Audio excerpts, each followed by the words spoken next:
Oke, selamat datang semuanya ke podcast Animatografi UNJ. Selamat datang, dan ini adalah podcast perdana di tahun 2022. Nah, mungkin bagi kalian yang bingung kemana aja kita bisa dibilang sedang menyusun lah rencana-rencana buat podcast kedepannya yang tentunya gak kalah seru dari yang hari ini. Nah, sekarang tentunya gue udah ditemani nih sama temen gue Eka. Di sini kita akan ngobrol bareng terkait sebenarnya sejarah animasi dan juga sinematografi itu seperti apa. Terlebih sejarah perfilman. Tapi pertama kita sambut dulu nih dari Eka. Eka, gimana kabar Eka?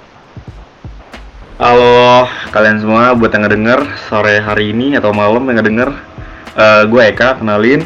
Gue anggota dari animatografi sejak 2020. 20 itu zaman berarti udah pandemi berarti ya? Parah bang, udah pandemi gue. Udah pandemi. 2019 awal kan pandemi itu. Iya sih. Oke, sip. Gimana Kak? Sekarang lagi di mana Kak? Gue masih di Bogor, masih belum kampus ya. Stay di sini juga ya kan tuh. Aduh, kangen banget ketemu teman-teman yang lain juga. Dan akhirnya setelah beberapa persiapan nih, anak-anak animatornya rencananya buat program kerjanya jadi online, dan kita sampai nih salah satunya yaitu podcastnya.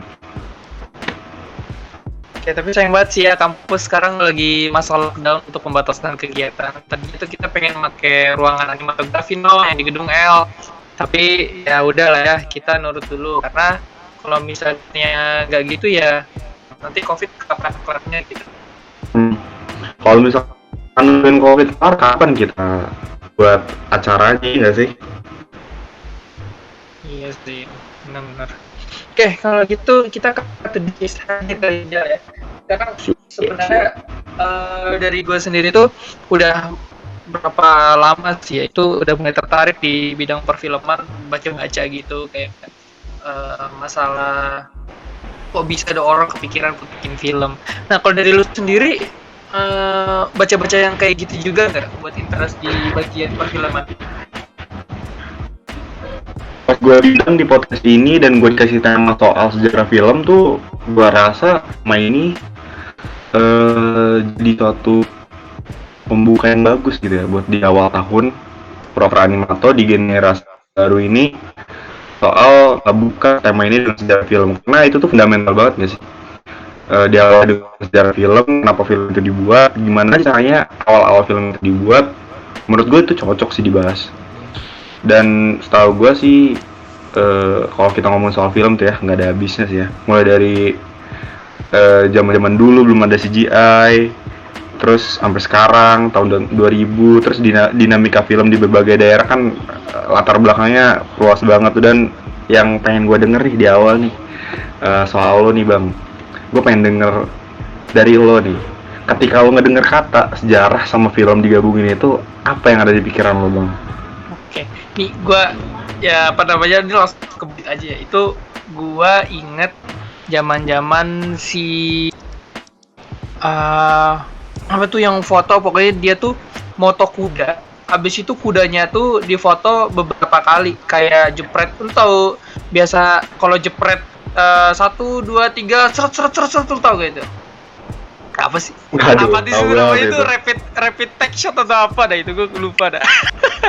Intinya jadi dia tuh moto kuda. Habis itu kudanya itu jalan tapi tetap difoto. Akhirnya kuda yang beda-beda pose itu secara nggak sengaja menyusun sebuah frame, dan itu bisa dibilang dikaitkan sama perfilman ya. Akhirnya dia membuat sebuah gambar bergerak untuk pertama kalinya, ditemukannya sebuah konsep video. Itu yang terbesit pertama kali dari gua. Makanya itu bisa gua bilang, jadi sebenarnya fundamentalnya itu film itu dari gambar yang bergerak gitu, gambar banyak gitu yang bernyambung terus bergerak gitu kan ya. Iya, makanya itu juga ya yang melatar belakangin tuh kenapa namanya movie. Lo tau nggak sih, pernah denger gak sih kayak singkatan-singkatan gitu atau nama panggilan kayak movie pictures. Nah itu disebutnya movie, jadi kayak artinya bergerak gitu loh. Baru tahu Menarik sih sih. dari dari yang udah dapet tuh soal film itu.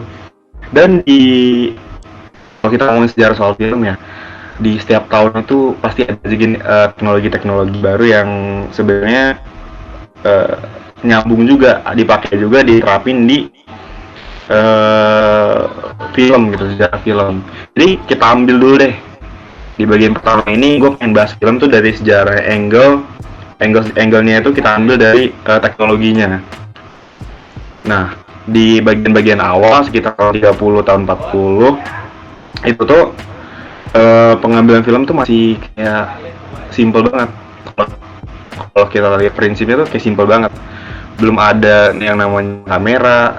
Itu kameranya masih simpel. Sebenarnya itu kamera, dasar dari kamera. Cuman cara kerjanya itu lebih simpel banget. Jadi kayak kertas film yang pernah lo lihat yang tipis itu, dan itu dicetak dari fragmen cahayanya. Jadi otomatis alatnya itu sedikit rapuh gitu. Jadi alhasil film-film tahun-tahun segitu nggak bisa variatif. Dan itu yang gue baca juga kayak beda banget sama zaman sekarang. Kalau menurut lo kayak gimana bang?